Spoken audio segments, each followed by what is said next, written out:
Hi, welcome to Storytime at New Orleans Public Library. I'm Carmine from Algiers Regional, and today we're going to be sharing some books and rhymes all about pets. Do you have a pet at your house? Oh, hey Pierre, how are you? I'm good. Hello everybody. We're just talking about pets today. Am I your pet? No, you're not really my pet. You're a big, independent mouse who takes care of himself, so you're kind of your own mouse. Well, a pet is an animal that we're responsible for, and when you have a pet, you have to make sure that it has fresh water and food and everything to be happy and healthy. So it's a little bit different. Okay, I see. Maybe today we could play pretend that I'm your pet. Yeah, we could pretend that you're my pet if you want to. Okay. Meow, meow, meow, meow, meow, meow, meow. Meow? I am pretending I am your pet cat. Okay, Pierre. Well, story time's about to start. Would you like to stay and listen to the stories? Okay. Let's start with our welcome song. It's by Ella Jenkins, and it goes like this. Hello, hello, hello, how are you? I'm fine, and I hope that you are too. Hello, hello, hello, how are you? I'm fine, and I hope that you are too. Our first book is about a girl who really wants a pony, and it is called The Birthday Fish, written and illustrated by Dan Yaccarino. Friends, based on that title, The Birthday Fish, do you think that she is going to get a pony? The Birthday Fish. Cynthia loved ponies, and all she could think about were ponies. And every birthday Cynthia wished for a pony, and every birthday she got something else. And here are some of the gifts that she has gotten through the years: stuffed animals and skateboards and games and an ant farm. This year, when Cynthia blew out the candles and she made her wish, she just knew things would be different. She would get a pony, and she would name him Marigold.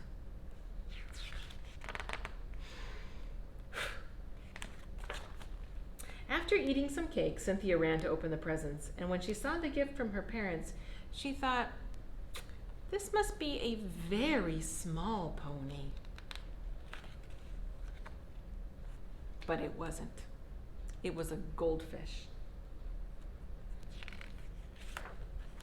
Cynthia was so upset that she took the goldfish and she started to pour it down the drain.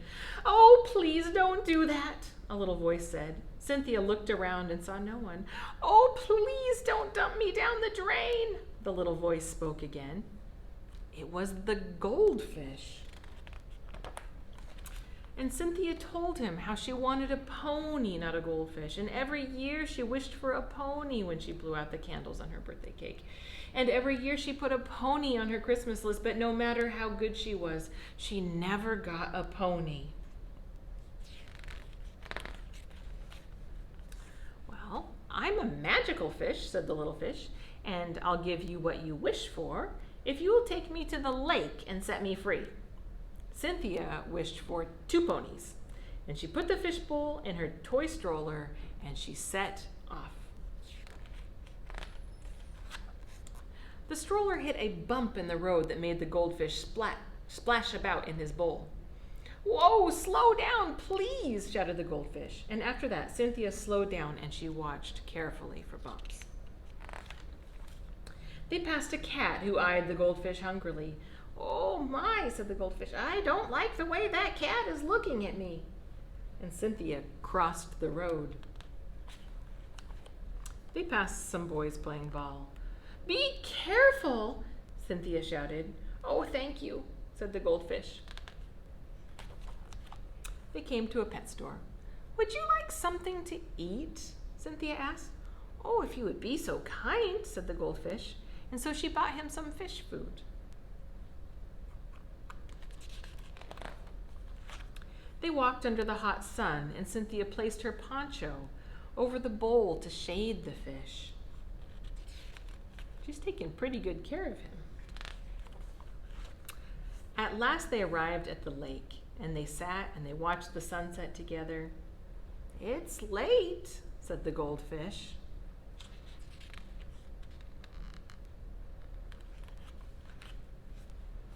"Yes, it is," replied Cynthia. "Let's go home now, Marigold."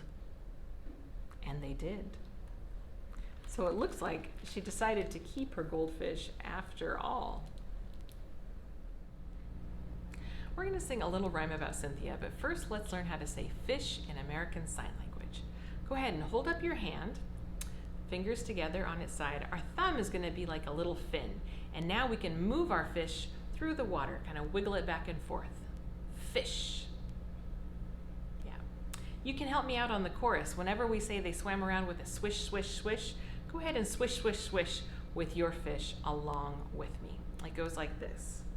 "Oh, Cynthia had a fishbowl, and in it was one fish, and it swam around with a swish, swish, swish, swish, swish, swish." Cynthia said, "I know what I'll do. I'll just get another, 'cause then I'll have two."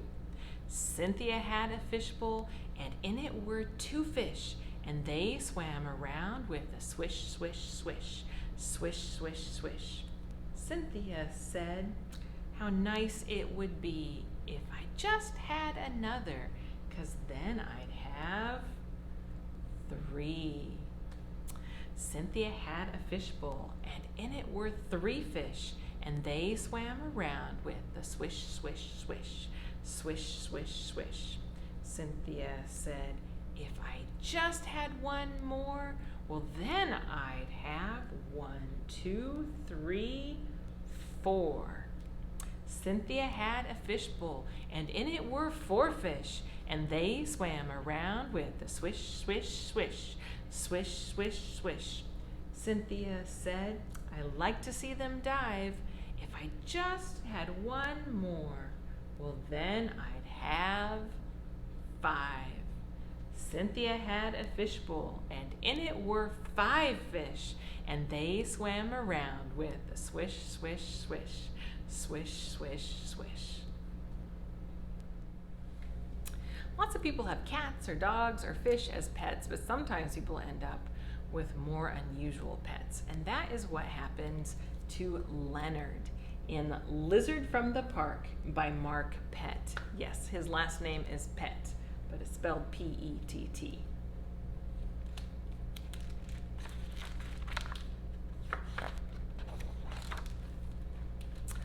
Like most days, Leonard walked home by himself.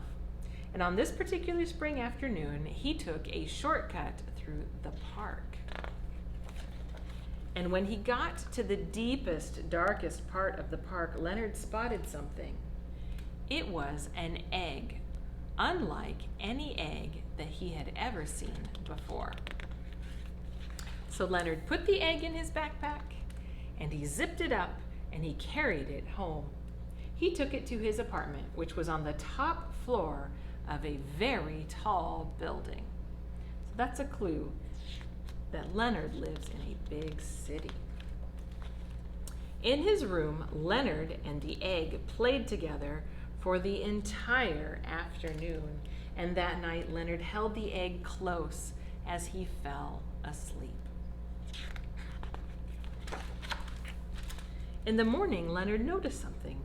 The egg began to jiggle and crack, and then a nose busted through the shell. It was a lizard. Leonard watched as the lizard busted through the rest of the shell, and then Leonard made a decision. He named the lizard Buster. Leonard couldn't wait to show his new friend the world outside. He and Buster spent the whole day exploring Leonard's favorite places in the city. In the weeks following, Leonard took Buster everywhere. They spent their mornings together, they spent their afternoons together, and they spent their in-betweens together. And it looks like they are in New York City in front of the public library. As spring turned to summer, Leonard noticed something. Not only did Buster keep growing and growing and growing, but he seemed to be enjoying himself less and less. Meanwhile, the bigger Buster got, the more Leonard had to disguise him so that he would fit in among the city crowds. And soon, it became impossible. So Leonard decided to keep Buster in his room. And Buster didn't seem to like that either. After a while, Buster grew too big even for Leonard's room. And so Leonard moved him to the roof, even though he knew it was a matter of time before Leonard outgrew that too.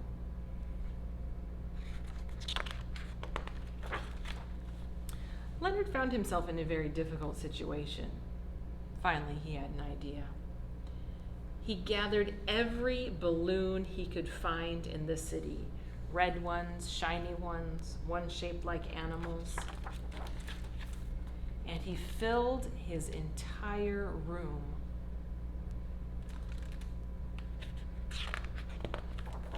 On the day of the big parade, noisy crowds gathered in the streets below. Leonard heard music, and then he saw the giant balloons. Soon the parade reached his building, and Leonard and Buster joined in.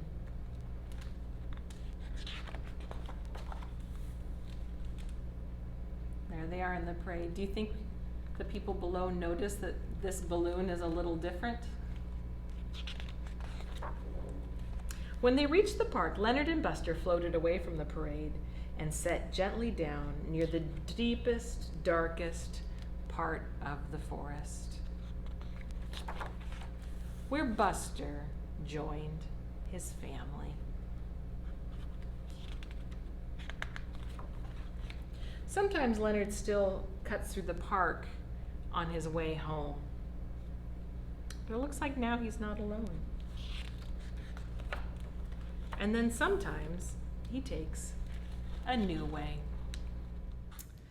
A couple more fun pet books that you might want to check out from your local library include Children Make Terrible Pets by Peter Brown, which is a hilarious book about a bear keeping a human boy as a pet. This book is also available to watch for free on Canopy Kids with your NOPL library card. Strictly No Elephants is a very sweet read aloud about a boy and his pet elephant who are turned away from a pet club, so they start their own pet club for children with unusual pets. And This Summer Nick Taught His Cats to Read. Yes, it's a story about a boy who teaches his pet cats how to read. It's a funny book by Curtis Manley, and I like it because it reminds me that summer fun is coming soon to the library, and we hope that you'll read together lots and lots and lots. There's some research that suggests that a factor that might predict a child's success in 4th and 5th grade is the number of words that they hear between birth and age 3. Sharing books together is a great way to introduce new and rare words into your child's vocabulary that they might not hear in everyday conversation. But just remember, it is never too late to read to your child and to fill their word bank with lots of rich vocabulary. Thank you so much for joining us for our virtual story time today. We're glad you could be here. Let's sing goodbye to all of our friends who are watching at home. It goes like this. Maybe I can have Pierre join me. Oh, there you are. All right, you ready? It is time to say goodbye to our friends. Yes, it's time to say goodbye to our friends. It is time to say goodbye. Nod your head, wink your eye. Yes, it's time to say goodbye to our friends. Goodbye. See you soon. Remember, you can find all of our story times and virtual programs at NOLALibrary.org.